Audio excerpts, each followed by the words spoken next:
Hello प्यारे students, कैसे आप सभी। Welcome back to J classy Meerut. मेरा नाम है शिवांश एंड मैं आज आप सभी B Tech computer science fourth semester students के लिए लेकर आ चुका हूं ऑपरेटिंग सिस्टम की वन शॉट वीडियो। सो जैसे कि आप सभी स्टूडेंट जानते हैं, ऑलरेडी ऑपरेटिंग सिस्टम के अंदर हम दो वन शॉट वीडियो बना चुके हैं, यूनिट 1 एंड यूनिट 2 की। एंड इसी चीज में आगे बढ़ते हुए आज मैं लेकर आ चुका हूँ B Tech computer science fourth semester students के लिए जिनके एग्जाम्स आ रहे हैं ऑपरेटिंग सिस्टम की यूनिट 3 की यूनिट 3 जो कि है सीपीयू शेड्यूलिंग एंड डेडलॉक, इसकी वन शॉट वीडियो। सो आज की इस वन शॉट वीडियो में ऑपरेटिंग सिस्टम यूनिट 3 का जो CPU scheduling and deadlock topic है, इसके जितने भी सब टॉपिक्स हैं इन सभी टॉपिक्स को हम कवर करने वाले हैं। जितने भी एग्जाम पॉइंट ऑफ व्यू से इंपॉर्टेंट क्वेश्चंस हैं उन पर फोकस करने वाले हैं एंड देखेंगे कि कितनी आसानी से हम एग्जाम में, अगर इनमें से यूनिट 3 में से कोई भी क्वेश्चन आपसे पूछा जाता है तो कितनी आसानी से किस तरीके से हम क्वेश्चन लिखेंगे कि हमारे पूरे में से पूरे नंबर आएंगे, राइट। सो ज्यादा देर ना करते हुए फटाफट से आज की वन शॉट वीडियो को स्टार्ट करते हैं। बट आज की वन शॉट वीडियो को स्टार्ट करने से पहले अगर आप जे क्लासी मेरठ के यूट्यूब चैनल पर नए हैं तो फटाफट से वीडियो को लाइक करके चैनल को सब्सक्राइब करके बेल आइकन जरूर प्रेस कीजिएगा ताकि आने वाले लेटेस्ट अपडेट आपको मिलते रहे।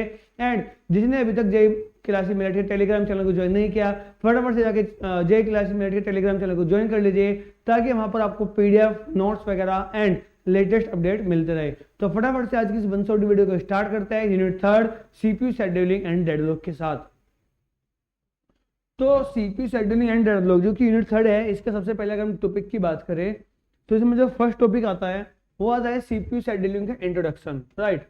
और एग्जाम में आपसे पूछा जा सकता है कि what is CPU scheduling, give a brief introduction, और कुछ भी आपसे इस बारे में पूछ सकता है कि what type of CPU scheduling there are in the operating system, what is definition of CPU scheduling. बहुत सारे क्वेश्चन बनते हैं सीपीयू शेड्यूलिंग के ऊपर। और ध्यान दीजिएगा स्टूडेंट्स, ये सिर्फ एग्जाम पॉइंट ऑफ व्यू से इंपॉर्टेंट नहीं है। अगर आप इंटरव्यू प्रिपरेशन कर रहे हैं या फिर आपको सीखना चाहते हैं तो भी सीपीयू शेड्यूलिंग या ऑपरेटिंग सिस्टम, क्योंकि ऑपरेटिंग सिस्टम एक ऐसा सब्जेक्ट है कि सभी जितने भी कोर बेसिक्स है कंप्यूटर के वो सभी इसको कवर करता है ऑपरेटिंग सिस्टम, राइट। एंड अगर आप इंटरव्यू प्रिपरेशन कर रहे हैं या आप एग्जाम प्रिपरेशन कर रहे हैं, जैसे मैंने बताया B Tech computer science fourth semester students के लिए मेनली वीडियो बनाई जा रही है, बट इससे अदर भी अगर आप ऑपरेटिंग सिस्टम सीखना चाहते हैं तो भी आपके लिए काफी हेल्पफुल होने वाली है, राइट। सो देखते हैं सीपीयू शेड्यूलिंग क्या होती है, इसका इंट्रोडक्शन देखते हैं। तो इंट्रोडक्शन सबसे पहले देखते हैं डेफिनेशन। डेफिनेशन क्या है सीपीयू शेड्यूलिंग की। CPU scheduling is the process of selecting one process from the ready Q and allocating the CPU to it for execution, right। So CPU scheduling क्या है, इज अ प्रोसेस, ये एक process है of selecting, select करने की one process from the ready Q, एक process को ready queue में से सिलेक्ट करने की प्रोसेस, राइट। फिर समझिएगा यहाँ पे इस प्रोसेस का अलग मतलब है, इस प्रोसेस का अलग मतलब है। रेडी क्यू में से किसी भी एक प्रोसेस को सिलेक्ट करने की प्रोसेस ही सीपीयू शेड्यूलिंग कहलाती है।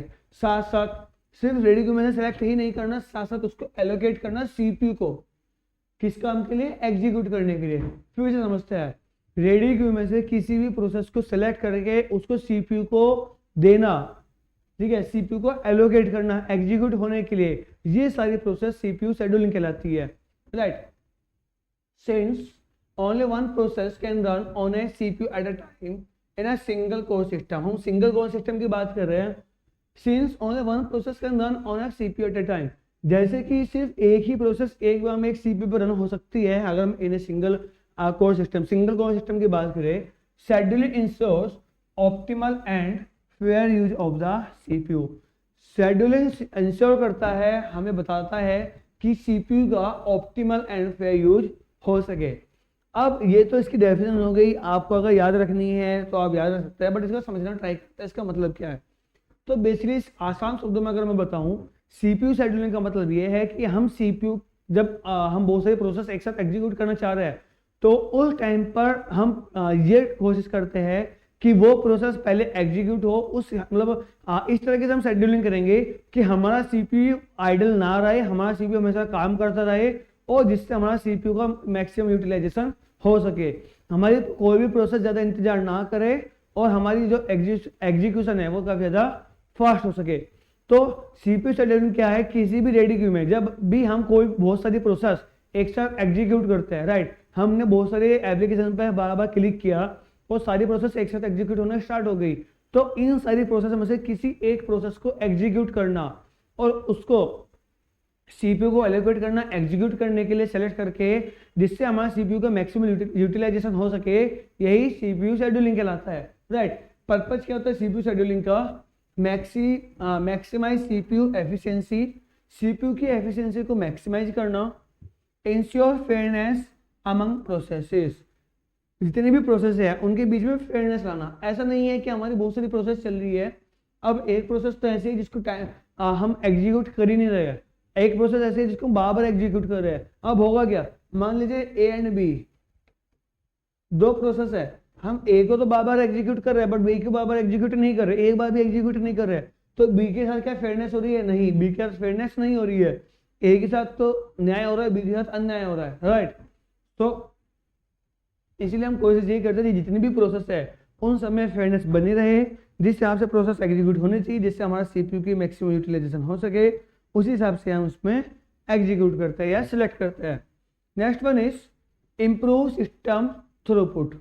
सिस्टम का जो थ्रूपुट है, जो थ्रूपुट का मतलब है कि सिस्टम की जो एफिशिएंसी के बाद जो हमें आउटपुट मिलता है, सिस्टम के जो मैक्सिमम यूटिलाइजेशन है उसी को हम थ्रूपुट बोलते हैं। सो सिस्टम का थ्रूपुट यानी जितना भी यूटिलाइजेशन है वो हमें मैक्सिमम मिल सके, इंप्रूवमेंट उसमें आ सके। And last one is minimize waiting response and turn around time.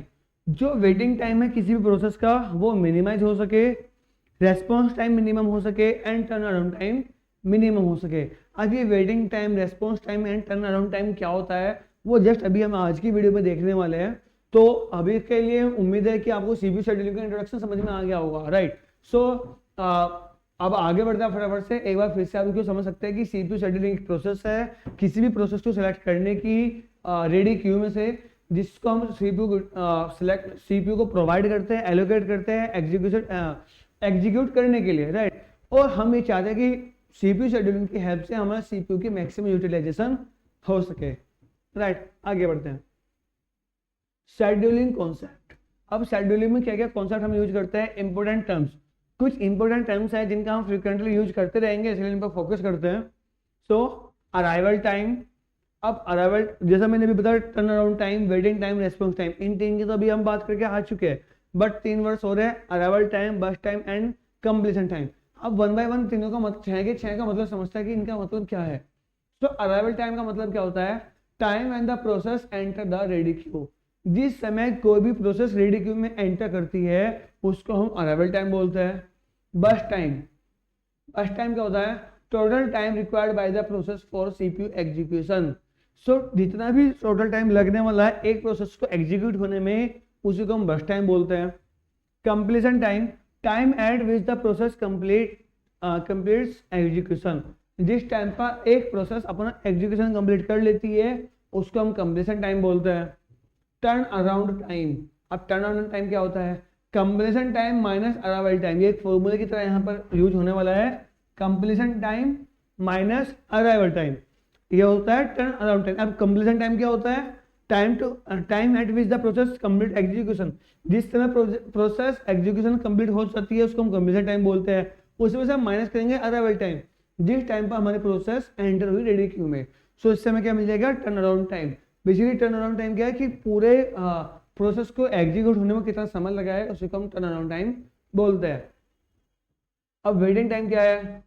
Turn around time minus burst time. जितना टोटल समय लगा पूरी प्रोसेस को एग्जीक्यूट होने में, उसमें से जितना समय इसको लगना चाहिए था उसको हमने माइनस कर दिया। अब मान लीजिए एक प्रोसेस को कंप्लीट होने में 4 सेकंड का टाइम लग रहा है। राइट, 4 सेकंड का टाइम लग रहा है, बट उसमें हमारे पास बहुत सारी प्रोसेस थी, तो टोटल टाइम कितना लगा? मतलब 4 सेकंड का टाइम मांगती है वो, बट टाइम कितना लगा है? 6 सेकंड्स। तो 6 सेकंड क्या हो गया हमारे पास? Turn around time. Right,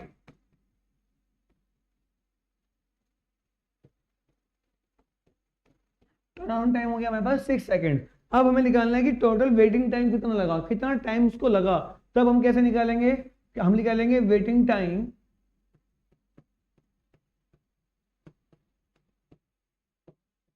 equal to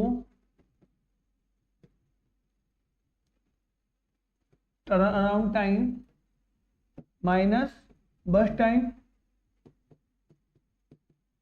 right. So turn around time कितना है 6 सेकेंड, माइनस बस टाइम कितना है इसका 4 सेकेंड, तो कितना है total 2 seconds. So total process को वेट कितना सेकंड करना पड़ा 2 सेकंड का इंतजार करना पड़ा, राइट। एंड ऐसे ही आता है response time, first CPU allocation arrival time, right. First CPU allocation minus arrival time, इसको हम बोलेंगे रेस्पॉन्स टाइम। जिस टाइम पर सीपीयू सबसे पहले बार एलोकेट हुआ माइनस जिस टाइम पर हमारी प्रोसेस अराइव हुई यानी रेडी क्यू में आई, उसी को हम बोलेंगे response time. So these values helps evaluate the performance of scheduling algorithm, right। so ये कुछ वैल्यूज है जो हमारे प्रोसेस परफॉर्मेंस बताती है सीपीयू शेड्यूलिंग की। इनकी हेल्प से कुछ फॉर्मूलाज हैं, इनके हेल्प से हम पता लगाएंगे कि क्या हमारा अराइवल टाइम होता है, बस time, completion time, and turn around time, waiting time and response time की हेल्प से हम पता लगाएंगे टोटल हमारी सीपीयू शेड्यूलिंग में कौन सी एल्गोरिथम बेस्ट एल्गोरिथम होने वाली है, राइट। आगे बढ़ते हैं। Performance criteria scheduling algorithm, scheduling algorithm are just based on the following criteria। तो इन फॉलोइंग क्राइटेरिया के ब्याह पर हम शेड्यूलिंग एल्गोरिथम को जज करते हैं। कैसे? CPU utilization, keep CPU busy as much as possible, ideal 100%, right. So जितना ज्यादा सीपीयू यूटिलाइज हो रहा है हम मानेंगे कि इतनी अच्छी हमारी एल्गोरिथम है। Throughput, number of processes completed per unit time, एक यूनिट समय में कितनी ज्यादा प्रोसेस हमारी कंप्लीट हुई, इसको हम थ्रूपुट बोलते हैं। इसी के ब्याह पर हम सीपीयू यूटिलाइजेशन, थ्रूपुट, इन सब के ब्याह पर हम देखेंगे कि कौन सी एल्गोरिथम हमारे लिए बेस्ट है। Turn around time, total time taken from submission to completion, submit किसी भी प्रोसेस का सबमिट होने से लेके कंप्लीट होने तक जितना समय लगा उस ब्याह पर भी हम उसको जज करते हैं। वेटिंग टाइम के ब्याह पर जज करेंगे। Total time a process waits in the ready queue, ready queue में एक प्रोसेस कितना समय ले रही है उसके ब्याह पर हम उसको जज करेंगे। अब कैसे करेंगे वो आगे समझेंगे। Response time and fairness, response time, time from process submission to first response,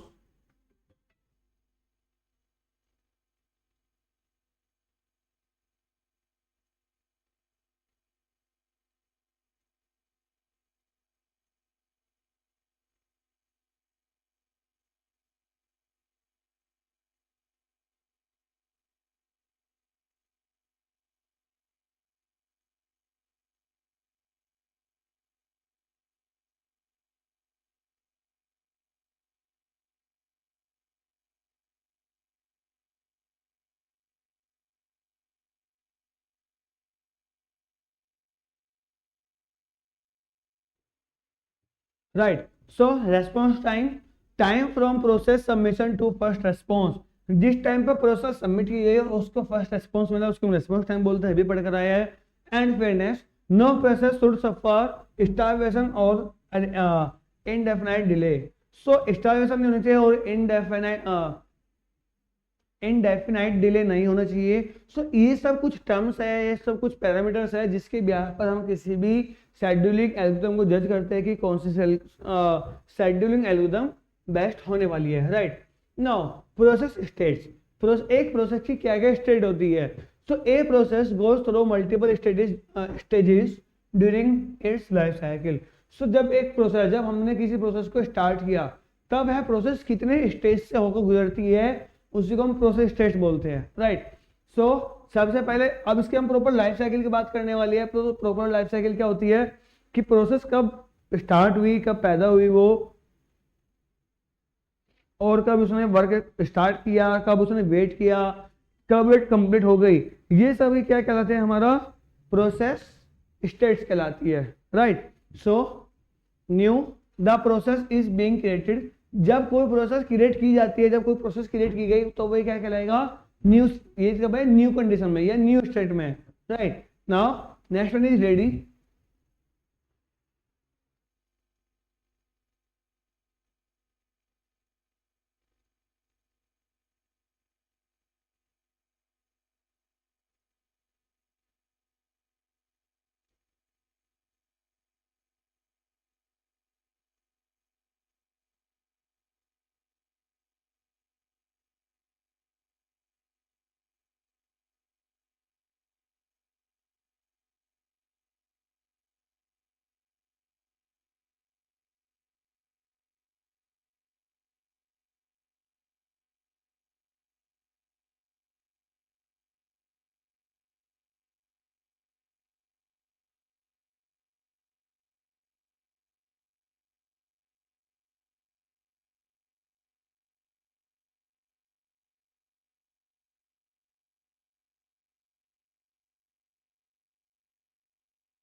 right. So ready queue, process is loaded and waiting for CPU. देखो प्रोसेस को हम ऐसे समझ सकते हैं कि एक प्रोसेस जब हमने किसी प्रोसेस को स्टार्ट किया तब वह कितनी स्टेट से होकर गुजरेगी। जब वो प्रोसेस को हमने क्रिएट किया तो वह न्यू स्टेट में है। जब वह process is loaded and waiting for CPU, जब वह प्रोसेस लोड हो गई और सीपीयू का वेट करे तब वह रेडी स्टेट में है। राइट। नाउ रनिंग, जब वह प्रोसेस को हम यूज कर रहे हैं, CPU is currently executing the process, CPU जो है प्रोसेस को एग्जीक्यूट कर रहा है तब वह रनिंग स्टेट में है। Waiting time block, process is waiting for input output और सम इवेंट, जब कोई प्रोसेस इनपुट आउटपुट का वेट करे तब वह ब्लॉक्ड कंडीशन में है। एंड जब प्रोसेस का काम कंप्लीट हो जाए तब वह टर्मिनेट हो जाएगी, प्रोसेस हैज फिनिश्ड एग्जीक्यूशन। जब प्रोसेस का काम कंप्लीट हो जाएगा तब उसका इसको हमको बोलेंगे कि यह टर्मिनेट हो जाती है। Right. Now process transaction diagram, अब प्रोसेस ट्रांजैक्शन डायग्राम क्या होता है? A diagram that represents how a process moves from one state to another. Process transaction diagram एक ऐसा डायग्राम है जो हमें ये दर्शाता है कि कैसे एक प्रोसेस दूसरी प्रोसेस पर जाती है, कैसे स्विच करता है एक स्टेट से दूसरे स्टेट में। सो ट्रांजैक्शंस में क्या क्या होगा? न्यू से रेडी में जाएगा, admitted by OS, operating system को क्या करेगा, न्यू से रेडी में डालेगा। रेडी से क्या में जा सकती है? रनिंग में। Scheduled bye CPU scheduler, CPU scheduler की हेल्प से ये शेड्यूल की जाएगी। रनिंग से क्या में जाएगी? वेटिंग में। Request input output, input output के वेट करने के लिए। फिर वेटिंग से रेडी में जाएगी। इनपुट आउटपुट जब कंप्लीट हो जाएगा तो वेटिंग से रेडी में चली जाएगी। एंड लास्ट में रनिंग से सीधा टर्मिनेट हो जाएगी, जहां पे एग्जीक्यूशन फिनिश हो जाएगा। तो ये सब कुछ स्टेट्स है, इसके ट्रांजेक्शंस है। चलो डायग्राम से समझते हैं इसको कैसे काम कर रहा है। Now this is the whole diagram, right. और यही डायग्राम आपको एग्जाम्स में बना कर आना है कि अगर आपसे पूछा जाए कि transaction diagram, process transaction diagram आप बनाइए तो यही आपको डायग्राम वहां पर बना कर आना है। अब ये काम कैसे कर रहा है? देखो किसी भी प्रोसेस को हमने क्रिएट किया तब है न्यू स्टेट में है, राइट। अब जब वो न्यू स्टेट में है तो सबसे पहले कहां पर जाएगा? न्यू स्टेट में जाने के बाद सबसे पहले रेडी क्या होगा? सो ये क्या होगा? सीपीयू ने उसको एडमिट कर लिया, राइट। सो एडमिटेड रेडी स्टेट में आ गया है। अब ये रेडी स्टेट में है, रेडी स्टेट मतलब रेडी क्यू बोलते हैं, रेडी स्टेट बोलते हैं। अब जैसे ही सीपीयू फ्री होगा तब ये क्या होगा? तब ये रनिंग स्टेट में चला जाएगा। किसे चला जाएगा? रनिंग स्टेट में। अब मान लीजिए इसको कुछ इनपुट आउटपुट टास्क परफॉर्म करना है, राइट। उसको यूजर से कुछ इनपुट लेना है, तब ये क्या करेगा? ये चला जाएगा वेटिंग में, इनपुट आउटपुट का वेट करने के लिए, राइट। अब जैसे इनपुट आउटपुट का वेट कंप्लीट हो गया, इनपुट आउटपुट उसको मिल गया, तब ये क्या करेगा? इनपुट आउटपुट कंप्लीशन होने के बाद फिर से रेडी क्यू में चला जाएगा, रेडी क्यू से फिर से रनिंग में चला जाएगा। मान लीजिए कुछ इंटरप्ट होता है, दूसरी कोई प्रोसेस आ जाती है जिसकी हम मान लीजिए प्रायोरिटी शेड्यूलिंग यूज कर रहे हैं, कोई दूसरी प्रोसेस आ जाती है, कुछ भी इंटरप्ट होता है, उस टाइम पे क्या होगा? फिर से रनिंग से फिर से रेडी में जा सकता है। डिपेंड करता है कि इंटरप्ट हो रहा है नहीं हो रहा है। बट अगर वो इनपुट आउटपुट टास्क परफॉर्म कर रहा है तब ये वेटिंग में जाएगा, वेटिंग से इनपुट आउटपुट कंप्लीशन होने के बाद फिर से रेडी में जाएगा, रेडी के बाद फिर से डिस्पैच होगा और यह प्रोसेस चलती रहेगी जब तक इसका काम कंप्लीट नहीं होता। जैसे ही रनिंग का काम कंप्लीट हो जाएगा या इंटरप्ट नहीं आता, रनिंग का काम कंप्लीट हो जाता है, तब ये क्या चला जाएगा? एग्जिट की ओर चला जाएगा और यहाँ पर आकर ये टर्मिनेट हो जाएगा। सो बहुत सिंपल सा डायग्राम है, अगर आप इसको समझ लेते हैं, समझने में भी इसको कुछ है नहीं, राइट। बट अगर आपने इस डायग्राम को याद भी कर लिया और एग्जामिनर आप अगर ये डायग्राम अच्छे से लीनियर एंड क्लीन डायग्राम बनाकर आ गए, मैं गारंटी दे सकता हूँ आपका एक भी नंबर नहीं कटेगा। बट साथ साथ आपको समझाना भी होगा, आपको समझाना होगा कि मतलब पूरा बाद में लिखेंगे कि first we will go to the new condition when the process is created, then after that the process will go admitted to the ready queue या ready state, then it will be dispatched to the running state, and after running state if it required any input output operation or input output task, then it will wait, it will go to the waiting state. After waiting state, when the input output task is completed, then it will go back to the ready queue, and after that it will again dispatch to the running state, and if there is any interrupt, then it will go again to the ready queue, and this will be continue until the process is not completed. When the process will get completed, then it will go to the terminated, it will get terminated, right. So ये सब कुछ आप लिखकर आ सकते हैं, point two point आप लिखकर आ सकते हैं। जैसा मैंने बोला, जरूरी नहीं कि आप सेम वही लिखकर आए, आप अपनी लैंग्वेज के ब्याह पर जो आपको समझ में आ रहा है उस ब्याह पर आप उसको लिखकर आ सकते हैं। इस बात का ध्यान दीजिएगा स्टूडेंट, 100% चांस होता है कि ये क्वेश्चन आए, ठीक है। सो मैं मार्क कर देता हूँ यहाँ पर, आने के पूरे पूरे चांसेस है इस क्वेश्चन के, राइट। आगे बढ़ते हैं।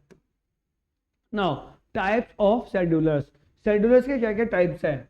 So scheduler determine which process run next, so scheduler determine करता है कि कौन सी प्रोसेस नेक्स्ट में एग्जीक्यूट होगी। So first one is long term scheduler. So long term scheduler क्या करता है,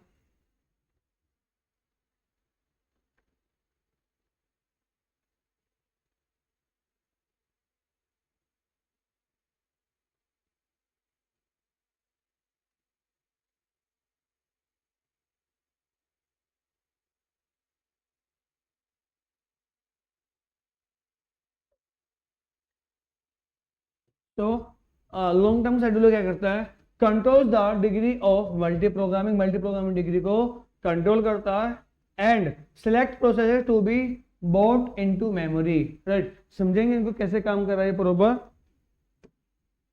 short term scheduler CPU scheduler कहलाता है। So picks one of the ready process to execute, एक प्रोसेस को रेडी प्रोसेस को जो रेडी क्यू में है उसको पिक करता है, runs very frequently, milli second में ये इसको रन करता है, right. Next third one is medium term scheduler, may suspend resume process, process को सस्पेंड कर सकता है, रिज्यूम कर सकता है, use in swapping system to control load, right. Now process control block PCB important है काफी। A PCB is a data structure maintain by the OS, operating system द्वारा मेंटेन किया जाता है, to keep information about each process.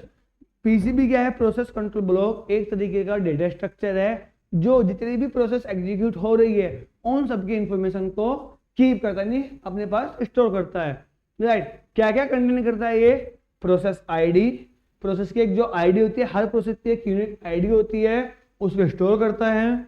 Process state, अब process किस state में है उसको स्टोर करेगा। सीपीयू रजिस्टर, कौन सा सीपीयू रजिस्टर हम यहाँ पर यूज कर रहे हैं उसको स्टोर करेगा। प्रोग्राम काउंटर को स्टोर करेगा। मेमोरी मैनेजमेंट इंफॉर्मेशन को स्टोर करेगा। Input output status, open files, इनको स्टोर करेगा। So PCB are stored in the process table and updated frequently. So PCB क्या है, are stored in the process table, एक process table होती है जिसके अंदर पीसीबी स्टोर होती है एंड ये बहुत जल्दी फ्रीक्वेंटली यानी चेंज होती रहती है, जैसी नई प्रोसेस आई उसके हिसाब से बार बार चेंज होता रहता है, right. Now process address space definition देखते हैं। Each process is given its own address space, which is range of memory addresses it can access. So each process is given its own address space. Her process को उसका एक address space दिया जाता है, which is a range of memory addresses it can access, जो कि एक memory address की रेंज है जिसको एक प्रोसेस एक्सेस कर सकती है। क्या क्या इंक्लूड करता है, कोड सेगमेंट, प्रोग्राम इंस्ट्रक्शंस को स्टोर करता है या इसके अंदर इंक्लूडेड है। Data segment global static variables को स्टोर करता है। स्टैक हीप, स्टैक मेमोरी की आपको पता ही है, function calls, local variables. Heap dynamic memory होती है and proper memory protection ensures that one process does not access another's memory, right. So already हम हीप की बात कर चुके हैं, स्टैक की बात कर चुके हैं, तो इसमें ज़्यादा डीप में नहीं जाएंगे। Now process identification, each process is uniquely identified in the system, her process को हम यूनिकली आइडेंटिफाई करते हैं सिस्टम के अंदर। Identification info includes, identification information में क्या क्या होता है इसके अंदर, प्रोसेस की आईडी जिसको हम पीआईडी बोलते हैं शॉर्ट में, पेरेंट प्रोसेस आईडी पीपीआईडी बोलते हैं, user ID UID who owns the process, group ID GID access permissions, किस किसको उस प्रोसेस को एक्सेस करने की परमिशन उसको ग्रुप आईडी से डिक्लेयर करते हैं। Help the OS track and manages processes correctly, right. Operating system को हेल्प करता है ट्रैक करने के लिए एंड मैनेज करने के लिए प्रोसेस को करेक्टली कि किस तरह से किस तरीके से कोई प्रोसेस सही तरीके से एग्जीक्यूट हो रही है, right. Now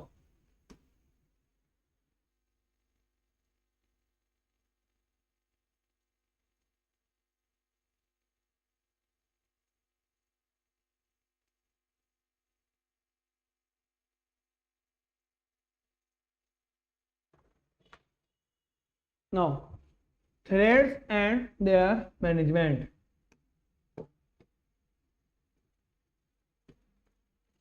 Definition: a thread is the smallest unit of CPU execution within a process. Thread क्या कहलाता है? Smallest unit of CPU execution with in a process. एक जब एक प्रोसेस का एक छोटा सा पार्ट जो सीपीयू एग्जीक्यूट कर रहा है उसे हम थ्रेड बोलते हैं. ऑलरेडी बहुत बार हम थ्रेड के बारे में पढ़ चुके हैं. अगर आपने जावा भी पढ़ी है तो जावा के अंदर भी हम थ्रेड के बारे में बात करते हैं, right. So difference between thread and process. Thread और प्रोसेस में क्या डिफरेंस होता है? Thread shares code, data and file. Thread code को शेयर करता है, डेटा को शेयर करता है एंड फाइल को शेयर करते हैं. Processes have separate memory spaces. जबकि प्रोसेस के पास एक अलग मेमोरी स्पेस होता है, right. Types: user level threads, kernel level threads. User level threads क्या करते हैं? Manage by user libraries. And kernel level threads manage by OS. Benefits क्या थ्रेड्स के? Faster context switching, efficient for multi core processors. तो अगर आपको thread के बारे में नहीं पता स्टूडेंट्स, मैं आपको बता दूं, थ्रेड एक प्रोसेस के पार्ट होता है, बट प्रोसेस एक हैवी वेट प्रोसेस होती है, यानी उसमें बहुत सारा कोड होता है, उसको एग्जीक्यूट करने में काफी ज्यादा टाइम लगता है. जबकि थ्रेड एक लाइट वेट प्रोसेस होती है. लाइट वेट प्रोसेस मतलब वो छोटा कोड होता है, एक बड़े प्रोग्राम का एक छोटा सा पार्ट होता है जिसको एग्जीक्यूट करना काफी ज्यादा आसान होता है, फास्ट होता है. एंड इसमें कॉन्टेक्स्ट स्विचिंग, एक थ्रेड से हम दूसरे थ्रेड में बहुत जल्दी स्विच कर सकते हैं, राइट. सही सब थ्रेड कहलाता है. नाउ शेड्यूलिंग एल्गोरिथम्स बहुत इंपॉर्टेंट है स्टूडेंट्स, ध्यान दीजिएगा. एग्जाम में एक लॉन्ग क्वेश्चन आता है या शॉर्ट क्वेश्चन भी आपसे इसके बारे में पूछा जा सकता है. Now scheduling algorithms. Common CPU scheduling algorithms are following. First come first serve, FCFS. Exam में आपसे एफसीएफएस के नाम से पूछ सकता है या फर्स्ट कम फर्स्ट सर्व के नाम से पूछ सकता है. तो क्या होता है first come first serve, right. अगर आपने क्यू पढ़ा है, राइट, क्यू डेटा स्ट्रक्चर अगर आपने पढ़ा है तो क्यू को आपको पता होगा. क्यू एक प्रिंसिपल पर वर्क करता है जिसको हम बोलते हैं FIFO, first in first out.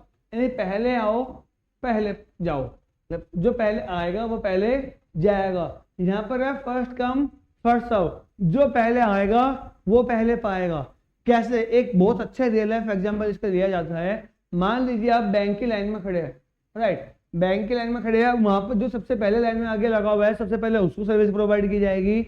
जैसे उसका काम कंप्लीट हो जाएगा फिर नेक्स्ट पर्सन आगे आएगा. ऐसा तो नहीं है कि पीछे से आपको बुला लेगा कि हाँ चलो पीछे से आ जाओ, पहले पीछे वाले को जो हम सर्विस प्रोवाइड करेंगे. Obviously not. सो उसमें हम क्या करेंगे, सबसे पहले जो सबसे आगे लगा, जो सबसे पहले आया है उसको सबसे पहले सर्विस प्रोवाइड की जाएगी. सेम उसी कॉन्सेप्ट को फॉलो करता है एफसीएफएस. जो सबसे पहले आएगा उसी को सबसे पहले एग्जीक्यूट किया जाएगा, राइट. अब मान लीजिए आप भंडारे की लाइन में लगे तो भंडारे की लाइन के में जो सबसे आगे लगा होगा उसको सबसे पहले गर्मा गर्म पूरी मिलेगी, जो सबसे पीछे लगा होगा उसको सबसे बाद में पूरी मिलेगी. तो इसी तरीके से जब हम ऑपरेटिंग सिस्टम की बात करें वहां पर हम शेड्यूलिंग कर रहे हैं, तो जो प्रोसेस सबसे पहले आएगी उसको सीपीयू सबसे पहले मिलेगा और जो प्रोसेस सबसे बाद में आएगी उसको सबसे बाद में मिलेगा, राइट. सिंपल सा इसका लॉजिक है. तो processes are executed in order they arrive. Process उस ऑर्डर में एग्जीक्यूट होते हैं जिस ऑर्डर में वो आई है. Simple but can lead to convoy effect. Convoy effect ये लीड कर सकती है, सिंपल है लेकिन, राइट. हाँ, कन्वे इफेक्ट क्या होता है हम आगे समझेंगे. सो कॉमन अगर हम इसका कंक्लूजन निकाले एफसीएफएस का, तो सबसे सिंपल हम कह सकते हैं कि एल्गोरिथम है. जो सबसे पहले प्रोसेस आएगी उसी को हम सबसे पहले एग्जीक्यूट करेंगे. अब इसमें एक प्रॉब्लम जो आती है, मान लीजिए एक प्रोसेस है P1, अब इसको एग्जीक्यूट होने में समय लग रहा है 1 सेकेंड, राइट. नेक्स्ट प्रोसेस है P2, इसको एग्जीक्यूट होने में समय लग रहा है मान लीजिए 1 मिनट. तो सेकेंड में बात करते हैं.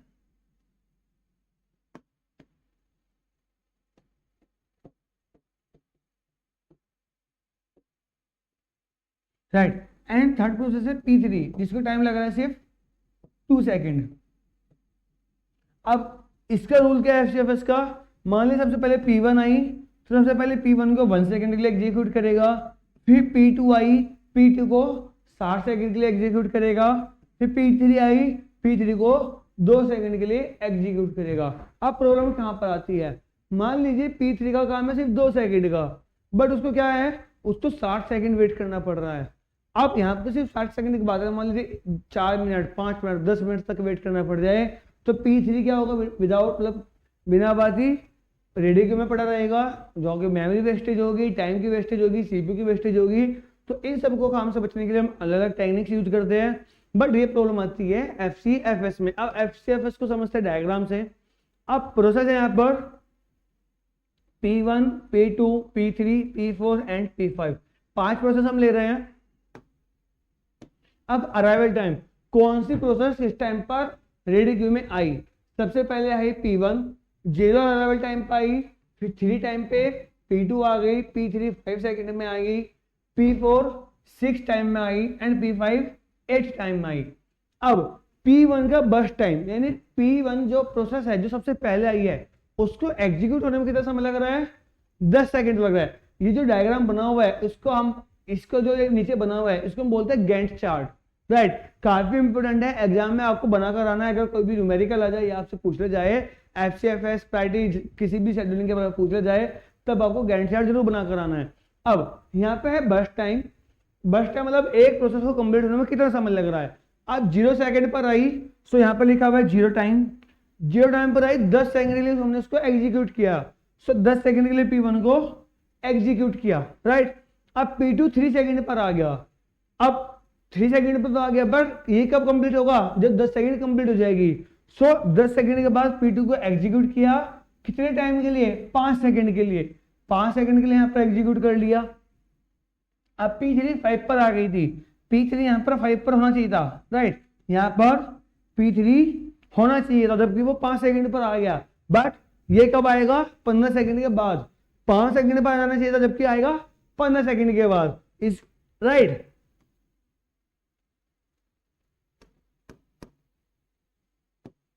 सो कब आ रहा है ये? यहाँ पर आ गया, P1 कंप्लीट हो गया, P2, अब P3 यहाँ पर आ रहा है 15 सेकंड के बाद, सिर्फ 2 सेकंड एग्जीक्यूट होने के लिए 17 पर इसका काम कंप्लीट हो गया। अब P4 आया, 6 पर जाना चाहिए था, 10 से पहले एग्जीक्यूट हो जाना चाहिए था, बट कब हो रहा है? 17 के बाद। कितने सेकंड के लिए? 6 सेकंड के लिए। 17 6 23 सेकंड तक ये एग्जीक्यूट हुआ। उसके बाद P5 आई, जो अराइवल टाइम सबसे बाद में आया है, तो 4 सेकंड के लिए एग्जीक्यूट हुआ। टोटल टाइम कितना लगा इसको कंप्लीट होने में? 27 सेकेंड्स, राइट। तो पूरी जो प्रोसेस है उसको कंप्लीट होने में कितना समय लगा है? 27 सेकंड। अगर हम उसको यहाँ पे कैलकुलेट करिए, 10 5 15, 15 2 17, 17 और 6 23, 23 और 4 27। तो टोटल काम कितना लगे यहाँ पर? 27 सेकंड लगा है, राइट। सो यही है FCFS, जो सबसे पहले प्रोसेस आई थी, चाहे वो कितना भी टाइम ले, उसी को हम सबसे पहले एग्जीक्यूट करेंगे, right. Now shortest job first, SJF, ये भी काफी इंपोर्टेंट है, स्टूडेंट ध्यान दीजिएगा। यहाँ पर SJF क्या करता है? Process with shortest burst time is executed first. जिस प्रोसेस का सबसे कम प्रोसेस एग्जीक्यूशन टाइम होगा या बर्स्ट टाइम होगा, उसी को हम सबसे पहले एग्जीक्यूट करेंगे। Optimal for turn around time, non pre-emptive और प्रीएम्प्टिव, 2 तरह के मेथड हम इसमें यूज कर सकते हैं, एम्प्टिव और pre-emptive. So optimal for turn around time के लिए काफी ज्यादा ऑप्टिमल है, यानी प्रोसेस को कंप्लीट होने में सबसे कम टाइम इसमें लगता है, मतलब सबसे कम तो नहीं लगता है, बट जब हमें कम टाइम लगाना हो उस टाइम पर हम SJF यूज करते हैं। सबसे कम टाइम किसमें लगेगा हम आगे डिस्कशन करेंगे इसके ऊपर। तो process with shortest burst time is executed first. मान लीजिए यहाँ पे 4 प्रोसेस है, सो जिस प्रोसेस में सबसे कम समय लगेगा उसको हम सबसे पहले एग्जीक्यूट करेंगे, जिसमें सबसे ज्यादा टाइम लगेगा उसको सबसे बाद में एग्जीक्यूट करेंगे। अब यहाँ पे 4 प्रोसेस है, P1, P2, P3 and P4। अगर आपको विजिबल है तो ध्यान दीजिएगा, 4 प्रोसेस है। अब P1 0 समय पर आ गई, P2 1 टाइम पर आई, P3 2 टाइम पर एंड P4 3 टाइम पर। अब बर्स्ट टाइम कितना है? P1 का 6 सेकंड है, P2 का 4 सेकंड है, P3 का 2 सेकंड है एंड P4 का 3 सेकंड है। अब इसमें हम करेंगे क्या? देखो, सबसे पहले P1 आई 0 टाइम पर, उससे पहले कोई प्रोसेस नहीं थी, तो सबसे पहले हमने 0 टाइम पर P1 को एग्जीक्यूट किया, 1 सेकंड के लिए एग्जीक्यूट किया। जैसे हमने 1 सेकंड के लिए एग्जीक्यूट किया, राइट, जैसे ही 1 सेकंड के लिए एग्जीक्यूट किया, तुरंत ही कौन सी प्रोसेस आ गई? P2। अब P2 का टाइम कितना है? 4 सेकंड है, P1 का 6 सेकंड है, तो हम P1 को छोड़कर P2 को एग्जीक्यूट करेंगे 1 सेकंड के बाद। 1 सेकंड के लिए हमने P2 को एग्जीक्यूट किया, 1 सेकंड एग्जीक्यूट होने के बाद P3 आ गया, अराइवल टाइम 2 सेकंड है इसका, 0 टाइम से 1 टाइम, 1 टाइम से 2 टाइम, P2 चला, 2 टाइम पर कौन आ गए P3, P3 का टाइम कितना है 2 सेकंड है, तो इसको हमने 1 सेकंड एग्जीक्यूट किया, 1 सेकंड करने के बाद यहाँ पर 3 तक हमने चलाया इसको, 3 तक चलाने के बाद P4 आ गया, पर P4 का टाइम कितना है 3 सेकंड, पर हमें कब से कम, जिसका सबसे कम समय हमें उसको एग्जीक्यूट करना है, तो 2 सेकंड पहले कंप्लीट होगी, P4 तक, P3 क्या हो गई कंप्लीट हो गई, P3 कंप्लीट हो गई 4 सेकंड तक। अब इसका काम तो कंप्लीट हो गया है, राइट। अब कौन सी बची, अब बची P4, P4 ही बची, कौन सी बची नहीं, P2 एक बार एग्जीक्यूट हो गई, तो अब इसका टाइम कितना बचा है 3 सेकंड, तो हम क्या करेंगे P2 को एग्जीक्यूट करेंगे, राइट। सो P2 को हमने 3 सेकंड तक एग्जीक्यूट किया, 2 एंड 1 तक कंप्लीट होने के बाद 7 सेकंड पर, 7 सेकंड पर इसका पूरा काम कंप्लीट हो गया। अब 6 यहां पर बची हुई है 5 सेकंड, और यहां पर भी बची हुई है 3 सेकंड। सबसे कम टाइम किसका है P4 का 3 सेकंड, 3 सेकंड के लिए इसको हमने चलाया, 3 सेकंड चलाने के बाद 10 टाइम पर ये P4 कंप्लीट हो गया। अब लास्ट में बचा P1, बाद हमने P1 को 5 सेकंड के लिए चलाकर P1 को भी कंप्लीट कर लिया। टोटल टाइम कितना लगा 15 सेकंड, राइट।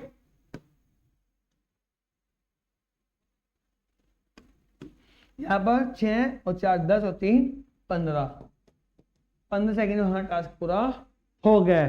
टाइम पूरा लगा है, लेकिन हमने टेक्निक दूसरी यूज की, यहाँ पर हमने जो सी प्रोसेस सबसे छोटी थी, अब मान लीजिए इसको 2 सेकंड एग्जीक्यूट होना है, बट उसको इंतजार कितना पड़ रहा है 10 सेकंड का, इसलिए हमने क्या किया कि पहले जिसको कम टाइम लग रहा है, जो जल्दी फ्री हो जाएगा, पहले उसी को एग्जीक्यूट कर लेते हैं, राइट। इस तरीके से हमारा एसजेएफ काम करता है। Next is priority scheduling. Each process is assigned a priority, high priority equals to executed first can lead to starvation. Starvation problem को क्रिएट कर सकता है, बट प्रायोरिटी शेड्यूलिंग है क्या? प्रायोरिटी शेड्यूलिंग एक ऐसी शेड्यूलिंग है जहां पर हम हर प्रोसेस को एक प्रायोरिटी बेस्ड प्रायोरिटी प्रोवाइड करते हैं कि किस प्रोसेस की क्या प्रायोरिटी है। इसको एक बहुत अच्छा एग्जांपल से हम समझते हैं, ध्यान दीजिएगा स्टूडेंट्स। मान लीजिए आप कॉल पर बात कर रहे हैं किसी से, राइट। अब आप जिससे कॉल पर बात कर रहे हैं, मान लीजिए उसकी बेस्ट फ्रेंड की कॉल आ गई, अब प्रायोरिटी किसकी ज्यादा है? प्रायोरिटी है आपके बेस्ट फ्रेंड की, आपकी कोई प्रायोरिटी वहां पर नहीं बची, अब आपके बेस्ट फ्रेंड की प्रायोरिटी है। सो अब आपके जैसे बेस्ट फ्रेंड की प्रायोरिटी है, अब आप क्या करेंगे, आपकी कॉल हो जाएगी कट, ठीक है। मान लीजिए ये है आप,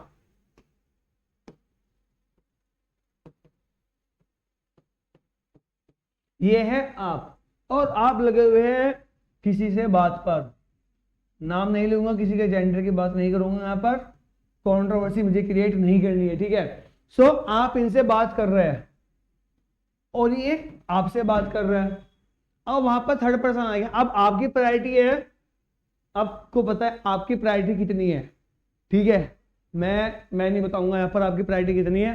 आपको पता है कि आपकी क्रश की नजरों में आपकी प्रायोरिटी कितनी है, ठीक है। सो आप बात कर रहे हो, आप पे उसकी प्रायोरिटी ज्यादा है, बट उसके लिए आपकी प्रायोरिटी 0 है, और आपकी प्रायोरिटी यहाँ पर मान लीजिए 5 प्रायोरिटी, सबसे ज्यादा हाई प्रायोरिटी आपने उसको दे रखी है। ये आप है यू, एंड ये है आपकी क्रश, ठीक है। अब यहाँ पर आपने 5 प्रायोरिटी दे रखी है, यहाँ पर आपको मिल रही है 0 प्रायोरिटी। चलो 0 नहीं, ज्यादा हो गया, थोड़ी प्रायोरिटी बढ़ा देते, चलो 0 ही है, बट कोई बात नहीं। मान लीजिए यहाँ पर आपको दे रखी है 1 प्रायोरिटी। अब क्रश का कॉल आ जाती है क्रश के पास,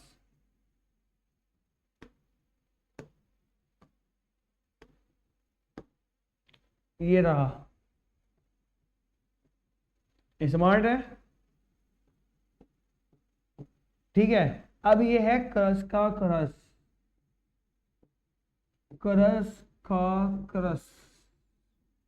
जैसी क्रश का क्रश आया, अब इसकी प्रायोरिटी कितनी है? अब इसकी प्रायोरिटी है यहाँ पर इसकी प्रायोरिटी होगी 5। अब ये क्या करेगा, अब वहां से आपका कनेक्शन हो जाएगा डिस्कनेक्टेड। अब आप इनको आपकी क्रश को क्या हो जाएगा, इंपॉर्टेंट काम आ जाएगा, कुछ जरूरी कॉल आ जाएगी, और जैसे जरूरी कॉल आएगी तो आपका कनेक्शन तो हो जाएगा यहाँ से डिसकनेक्टेड, और कनेक्शन कहाँ बन जाएगा, कनेक्शन बन जाएगा यहाँ पर, राइट, एंड कनेक्शन बन जाएगा यहाँ पर विद द सेम प्रायोरिटी। ठीक है, समझ में आ गया एग्जाम्पल से? तो अच्छा लगा एग्जाम्पल? अगर अच्छा लगा तो कमेंट में बताइएगा कि एग्जाम्पल कैसा लगा। अब आपकी प्रायोरिटी यहाँ पर खत्म हो चुकी है, आपकी प्रायोरिटी सिर्फ बन गई, थोड़ी सी प्रायोरिटी थी आपकी ज्यादा वैल्यू नहीं थी, लेकिन जिसकी ज्यादा वैल्यू थी उसका कनेक्शन बन चुका है एंड आपकी वैल्यू यहाँ पर खत्म हो चुकी है। जो ये आपका रियल लाइफ एग्जाम्पल है, आपका जो रियल लाइफ में होता है इसी को मैंने यहाँ पर समझाने की कोशिश की है, जिससे आपको प्रायोरिटी क्यू समझ में आ जाए।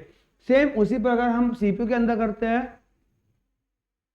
ठीक है, अब सीपीयू क्या करता है, बहुत सारी अलग अलग प्रोसेस को अलग अलग प्रायोरिटी देता है। जिस प्रोसेस की ज्यादा प्रायोरिटी होती है उसको पहले एग्जीक्यूट करता है। मान लीजिए उसके बाद दूसरी प्रोसेस आएगी जिसकी ज्यादा प्रायोरिटी है, इससे भी ज्यादा प्रायोरिटी है, तब ये क्या करेगा, इसकी तरह यहाँ पर कनेक्शन को क्लोज करेगा, रेडी क्यू में डालेगा और न्यू प्रोसेस को एग्जीक्यूट करना स्टार्ट कर देगा। ठीक है, राइट, आगे बढ़ते हैं। समझाना है, अगर आपको अपने दोस्त को समझाना तो सेम एग्जांपल आप समझेगा, एकदम समझ में आ जाएगा। ठीक है, चलो आगे बढ़ते हैं। राउंड रोबिन, काफी अच्छी है ये भी, राउंड रोबिन। ठीक है, ये भी हम एक रियल लाइफ एग्जांपल से समझेंगे, आपकी रियल लाइफ एग्जांपल से।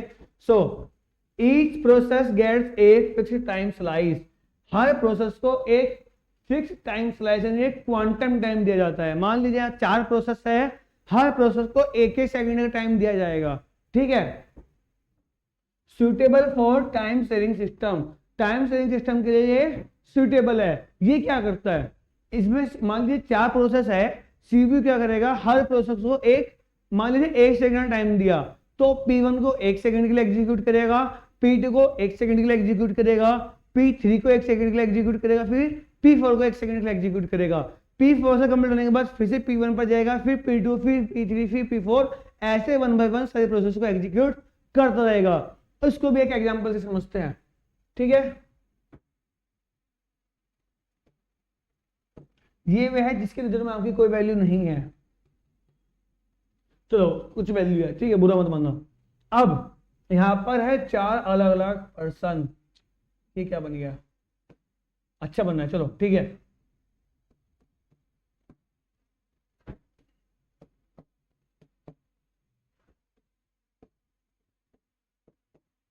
ये है P3, ये है P1, P2, P3 and P4, right.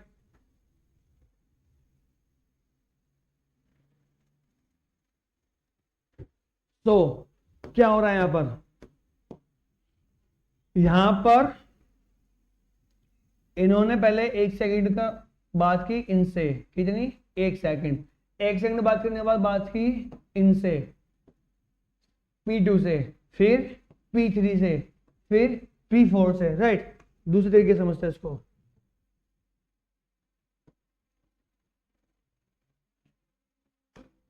यहां से हुई बात स्टार्ट, P1 से बात की, P1 से एक, छोड़ो टाइम के बाद 1 सेकंड बात की, 1 सेकंड बात करने के बाद जरूरी काम आ गया, जरूरी काम के लिए P2 के पास चले गए, P2 को 1 सेकंड के लिए किया, 1 सेकंड, 1 सेकंड, P2 से 1 सेकंड के लिए बात की, इतने में थर्ड पर्सन की कॉल आ गई या मैसेज आ गया, थर्ड पर्सन ने रिप्लाई किया, 1 सेकंड में फटाफट रिप्लाई किया, चौथे वाले के जो है फोर्थ पर्सन का मैसेज आ गया, उसको जरूरी काम आ गया था फोर्थ पर्सन से, तो थर्ड पर्सन वापस चले गए।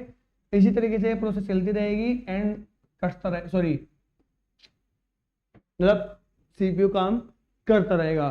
सो ये है राउंड रोबिन, जहां पर हम सभी को थोड़ा थोड़ा समय दे रहे हैं। जिस तरीके से आप समझ सकते हैं रियल लाइफ में कैसे थोड़ा थोड़ा समय सभी को दिया जा रहा है, इसी तरीके से सीपीयू क्या करता है, सभी को थोड़ा थोड़ा समय देता रहता है, एक कॉन्स्टेंट टाइम समय देता रहता है, राइट। चलो आगे बढ़ते हैं, बहुत ज्यादा डिस्कशन हो गया इस टॉपिक पर, फटाफट आगे बढ़ते हैं। Now multi level queue scheduling, processes divided into queues based on a priority type. Each queue has its own scheduling policy. So यहाँ पर हम मल्टी लेवल क्यूज का यूज करते हैं, जहाँ पर हम प्रायोरिटी बेस उस पर एग्जीक्यूट करते हैं, राइट। हर क्यू की अपनी अपनी प्रायोरिटी होती है, ये भी ये क्या है, शेड्यूलिंग टेक्निक है। ज्यादा डेप्थ में नहीं जाएंगे इसमें, एग्जाम पॉइंट ऑफ व्यू से ज्यादा इंपॉर्टेंट नहीं है। Now multi processor scheduling used in system with multiple CPU, जब मल्टीपल सीपीयू होते हैं उस टाइम पर मल्टी प्रोसेसर शेड्यूलिंग यूज करते हैं। स्ट्रेटजीज क्या है, is symmetric multi processing, one processor is the master other follow.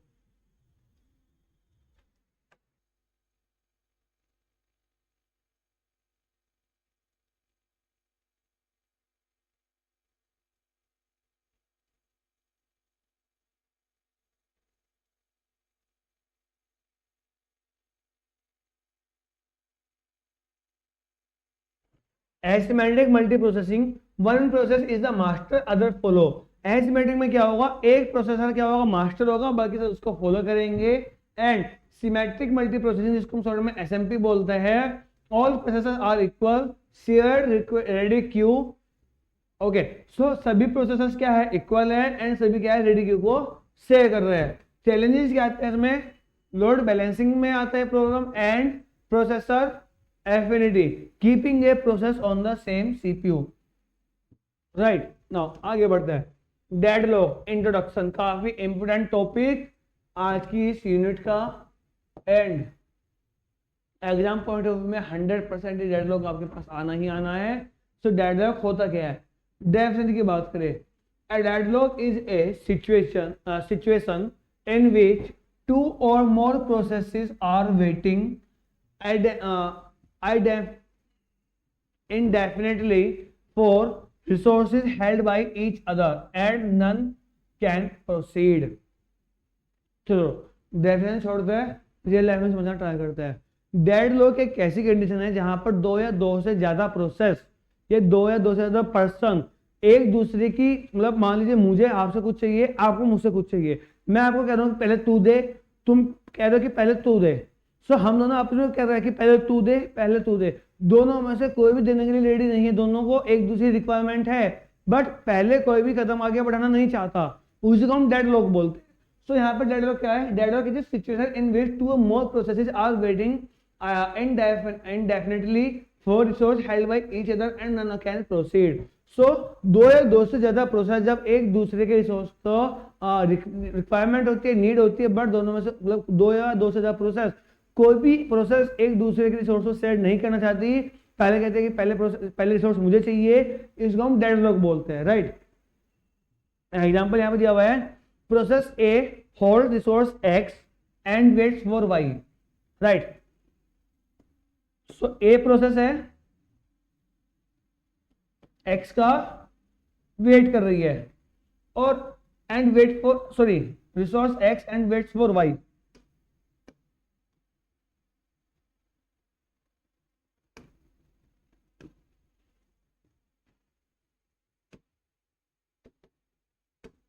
Okay, so A process है, उसके पास एक्स रिसोर्स है, बट वो वाई की वेट कर रही है। दूसरी प्रोसेस है बी, जिसके पास वाई रिसोर्स है एंड वो एक्स का वेट कर रहा है। सो जब ए एक्स को फ्री करेगा तो बी को एक्स मिलेगा, लेकिन बी वाई कब देगा, क्योंकि ए को वाई चाहिए, बी को एक्स चाहिए। ए के पास एक्स है, बी के पास वाई है, दोनों को एक दूसरे रिसोर्स की रिक्वायरमेंट है, बट दोनों में से कोई भी एक रिसोर्स दोनों में से कोई भी एक प्रोसेस दूसरी प्रोसेस को अपने रिसोर्स देना नहीं चाहती, इसी को हम डेडलॉक बोलते हैं। एग्जांपल से समझते हैं। Now Amy has TV remote but won't give until John gives her laptop।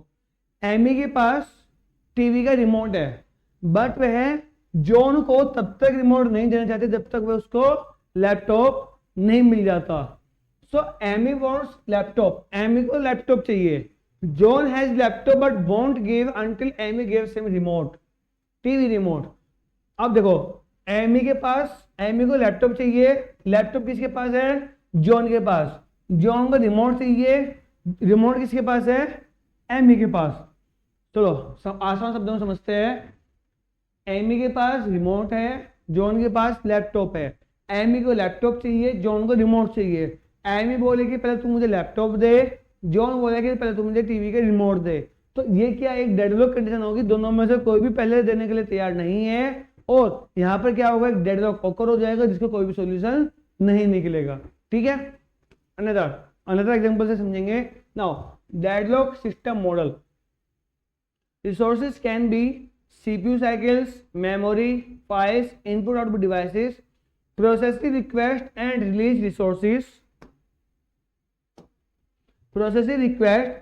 resources, deadlock can occur if these four conditions hold simultaneously. Kaufman's conditions, right? ये अलग पार्ट है, ये अलग पार्ट है। Now, so deadlock can occur if these four conditions hold simultaneously.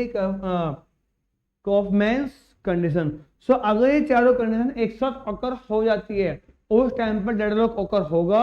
और ये किसने बोला था? ये बोला था कॉफमैन ने, जो कॉफमैन के मतलब कॉफमैन का कुछ रूल है, कुछ कंडीशन दी थी कि अगर ये चारों कंडीशन एक साथ occur हो जाती है इसका मतलब वहां पर डेडलॉक occur हो जाएगा। So mutual exclusion, hold and wait, no preemption and circular wait. So अगर म्यूचुअल एक्सक्लूजन हो रहा है, दोनों में आपस में कम्युनिकेशन नहीं हो पा रहा है, होल्ड एंड वेट हो रहा है आपस में, नो प्रीएम्पशन, कोई भी प्रोसेस पहले जब तक कंप्लीट नहीं होगी हम उसको रिमूव नहीं करेंगे, अगर वो सिचुएशन है यहाँ पर, या सर्कुलर वहां पर वेट है, तब अगर इन चारों कंडीशन एक साथ हो जाती है तब वहां पर क्या होगा? डेडलॉक ऑकर हो जाएगा। एग्जाम्पल समझते हैं।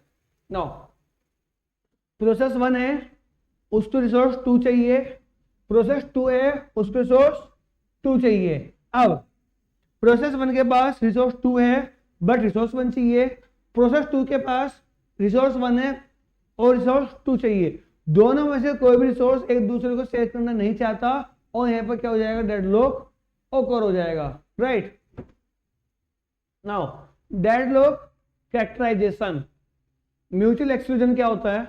Only one process can use a resource at a time, इसी को म्यूचुअल एक्सक्लूजन बोलते हैं। जब एक प्रोसेस एक only one process can use a resource at a time, जब एक ही रिसोर्स को एक ही प्रोसेस एक बार में इस्तेमाल कर सके तो म्यूचुअल एक्सक्लूजन कहलाता है।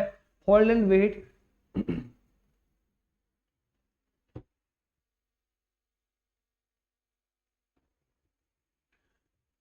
Hold and wait, process holds one resources and wait for another. जब एक प्रोसेस रिसोर्स को होल्ड कर ले, अपने पास रख ले और दूसरे का इंतजार करते रहे तो hold and wait problem, hold and wait होता है। No preemption, resources can not be forcibly removed, right, forcefully हम किसी भी रिसोर्स को रिमूव नहीं कर सकते। And circular wait, a close chain of processes each waiting for a resource held by the next. एक प्रोसेस दूसरे रिसोर्स की रिक्वायरमेंट मतलब लेना चाहती है जो कि दूसरे रिसोर्स के द्वारा, सॉरी फिर से समझते हैं, एक प्रोसेस अनदर रिसोर्स को लेना चाहती है जो कि दूसरे प्रोसेस के द्वारा होल्ड किया हुआ है, तो इसको हम सर्कुलर वेट बोलते हैं। जैसे हमने अभी डायग्राम से समझा, यहाँ पर ये भी क्या, यहाँ पर एक सर्कुलर बन रहा है तो इसी को हम क्या बोलते हैं? सर्कुलर वेट बोलते हैं, राइट। तो all four must be present for deadlock to occur, ये चारों कंडीशन होने चाहिए डेडलॉक को होने के लिए। नाउ डेडलॉक प्रिवेंशन, डेडलॉक से हम कैसे बच सकते हैं? Goal, design the system so that at least one of the four deadlock conditions can not hold.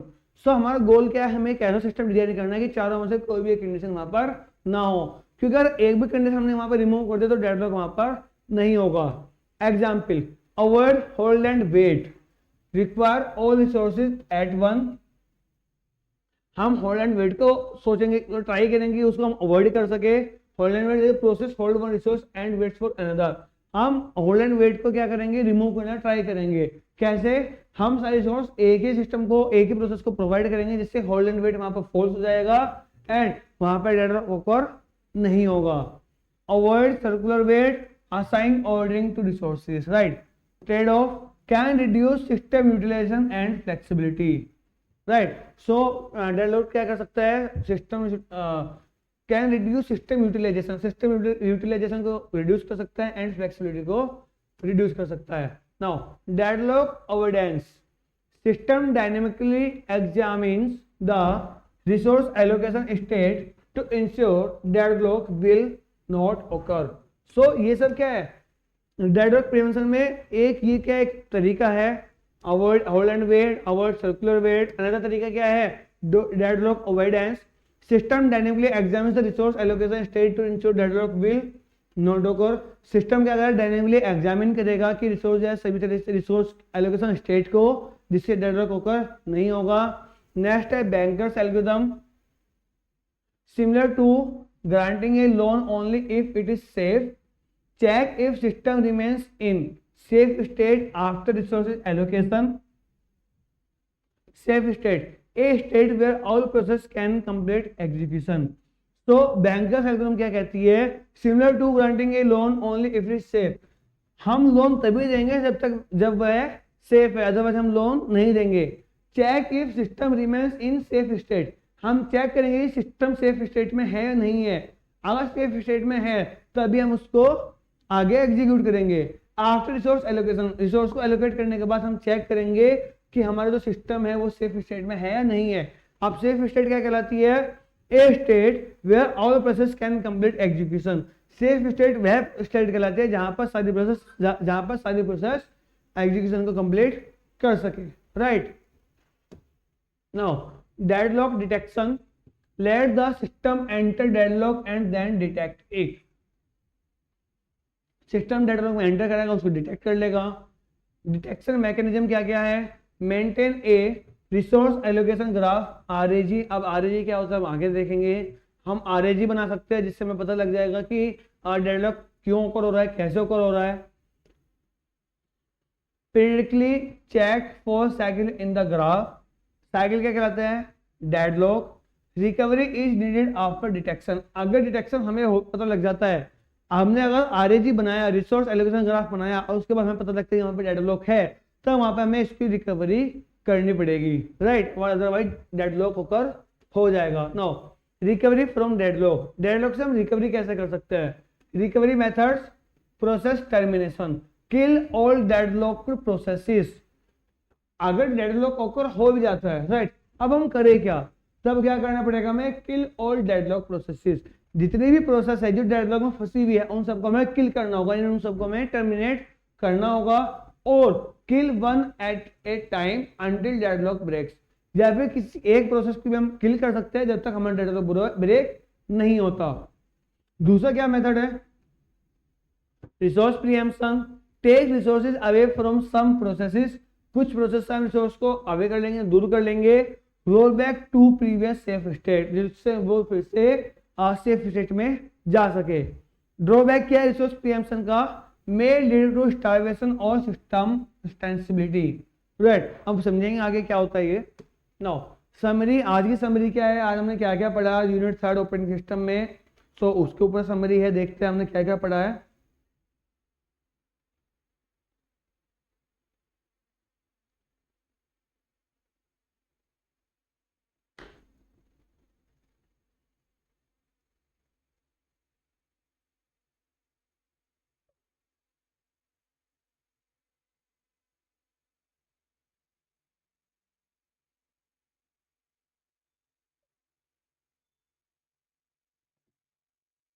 Right, सो क्या क्या पढ़ा हमने आज, समरी देखते हैं। CPU scheduling improve CPU utilisation and responsiveness. So CPU scheduling क्या करता है, हमारे सीपीयू की यूटिलाइजेशन एंड रेस्पॉन्सिवनेस को इंप्रूव करता है। Scheduling algorithms impact system performance and fairness, scheduling algorithm हमारे सिस्टम की परफॉर्मेंस पे इंपैक्ट करती है एंड फेयरनेस पे इंपैक्ट करती है। Deadlock is a critical issue in resource sharing, deadlock एक क्रिटिकल इशू है रिसोर्स शेयरिंग में। And prevention, avoidance, detection and recovery strategies are essential, right। So ये सब आज की समरी है। आज हमने क्या क्या पढ़ा, हमने पढ़ा सीपीयू शेड्यूलिंग के बारे में, सीपीयू शेड्यूलिंग के जो अलग अलग तरीके हैं, जो शॉर्टेज, जो फर्स्ट, एफसीएफएस, इन सब के बारे में हमने पढ़ा। फिर हमने शेड्यूलिंग एल्गोरिथम देख लिया, यहाँ पे शेड्यूलिंग एल्गोरिथम कैसे इंपैक्ट करती है, डेडलॉक क्या होता है, प्रिवेंशन क्या होता है, एविडेंस क्या होता है, इन सब के बारे में हमने यहाँ पर आज पढ़ा है। आप कुछ इंपोर्टेंट क्वेश्चंस के बारे में बात कर लेते हैं। So define CPU scheduling and explain its purpose, exam में आपसे पूछा जा सकता है कि सीपीयू शेड्यूलिंग को डिफाइन कीजिए एंड उसका क्या क्या पर्पस होता है उसको डिफाइन कीजिए। What is turn around time and waiting time, explain round robin and SJF, दोनों मैंने आपको बताया। What are the 4 conditions of deadlock, deadlock की क्या 4 कंडीशंस है। How does banker's algorithm avoid deadlock. तो ये कुछ इंपोर्टेंट क्वेश्चंस हैं जो एग्जाम में पूछे जाते हैं, पहले भी पूछे गए हैं एंड इस यूनिट के जितने भी इंपोर्टेंट क्वेश्चंस हैं इसके बारे में मैंने आपको बता दिया है। और मैंने आज कोशिश की जितने भी इंपॉर्टेंट टॉपिक्स है उन सबको मैंने अच्छे से कवर करने की कोशिश की है। एंड अगर वीडियो अच्छी लगे तो वीडियो को लाइक करके चैनल को सब्सक्राइब करके बेल आइकन जरूर प्रेस कीजिएगा। आज इस वीडियो में इतना ही।